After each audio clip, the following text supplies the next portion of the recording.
Hi everyone, today we will introduce you our final project, Community Detection in Anti-Money Laundering, AML. And here is the agenda for this video. And first, we will talk about our motivation for this project. So the money laundering is a challenging financial and global problem, enabling criminal organizations to hide their illegal gains. Prevention of money laundering is regarded as a high priority by many governments. The money laundering is difficult to be detected by traditional and statistical signals because it involves group of individuals and many transactions. It often includes the offshore transfers and complex investment methods. So detecting money laundering is to detect the entities which cause money laundering. By detecting the suspicious and well-connected communities in the network of the financial and telecommunication data. Previous detection systems have tended to focus on the individual, on their transaction histories and account informations, which might be not very effective in AML field. Community detection is the kind of the method to resolve this problem and detect the evidence of money laundering when the behavior of these groups and the transfer information are both considered. In this project, we will implement and improve the CES-NA algorithm to detect entities which may cause money laundering, and we will visualize the preliminary result for the community detection algorithm we used. The algorithm that we are using is CES-NA, which has 246 sessions until now, which supports overlapping, hard membership, and structure plus attributes at the same time and runs very fast. This algorithm beats all other algorithms listed here, and thus it is a good method. However, I will review a small drawback of this algorithm by briefly reviewing the model used in this algorithm.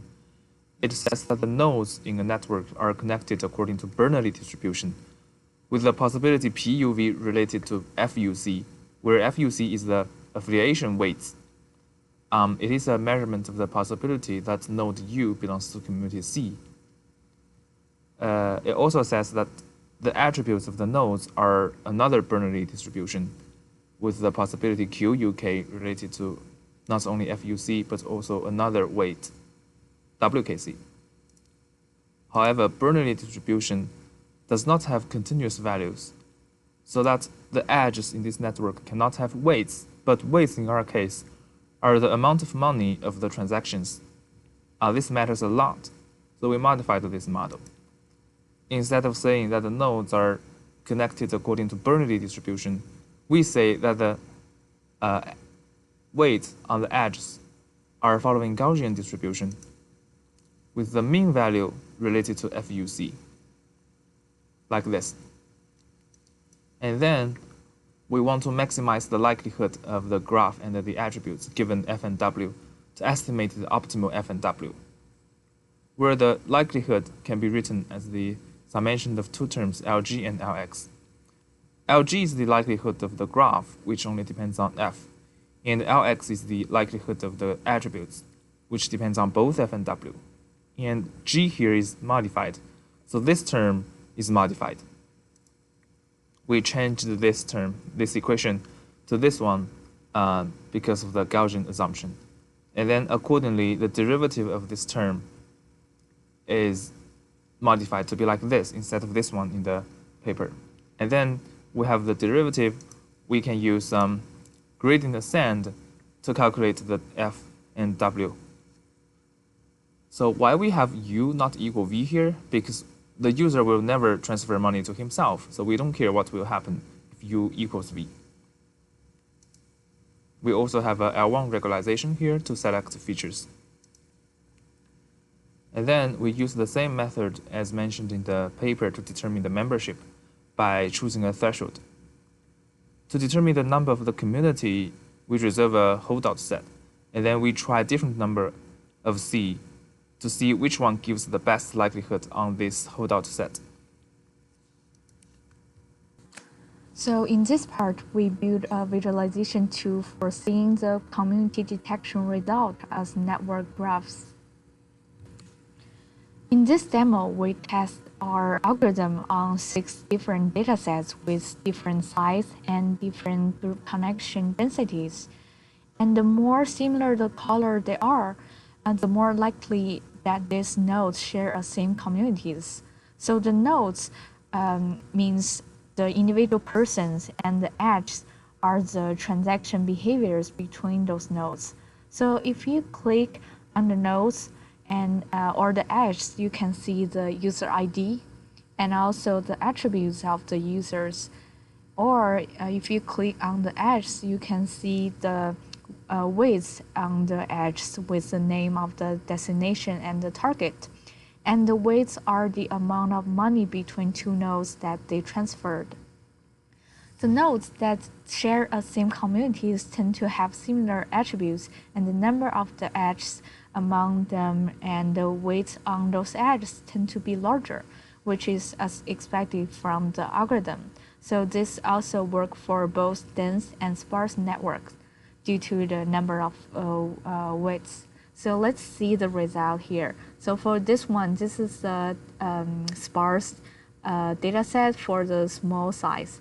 And from this graph, we can see there are two distinguished color, and we can see the weights between the one communities are larger than those on different communities. And this also work for the dense connections. For the dense connection, we can see there's more connection within the group, and the result is the same. And also the result is work for the other data set. And because the origin CES-NA algorithm doesn't consider the degree of the weights, and this means it may not be able to distinguish communities if the network is too sparse, and where all nodes have similar small degree and look similar to each other. But with our improvement, the algorithm become more robust and did achieve the differentiating the communities in various cases. Like for the medium-sized data set, and this is for the sparse readout, and we can see the weights for the different between the different community nodes are small, and between the same communities are larger. And although this graph is not looks because the nodes are mixed together, it doesn't affect our goodness of the result, because we only measure the weights between nodes. That's the more important thing. And same thing with the larger data set here. For larger data set, the sparse data sets look the same, but actually the result is similar because the weights between the groups are smaller, and within the groups are actually larger, much larger. And the same thing with the dense groups. There's 8 subgroups, and the connection between the group are more closer. And although we can see some errors here, but generally the result is good, as we predict. This too also gives us many useful controls on the view of the network. We can also change the size of the graphs. And also there's other things we can show you is we can drag the nodes. If we want to see the connection with the node, and we can drag them out. And you can see after the drags, the nodes are being and closer. So this means actually the position of the nodes doesn't matter. It's only matter when we see the weights. So here's are the visualization results. And in the end, we will show you how we get the dataset, because the money laundering dataset is confidential and sensitive, so we only can get the fraud detection dataset on Kaggle. Here's a dataset we found on the Kaggle, and we use 2 methods to simulate our community detection dataset based on that dataset. So if you have more questions, you can contact us under this video. Thank you for being here.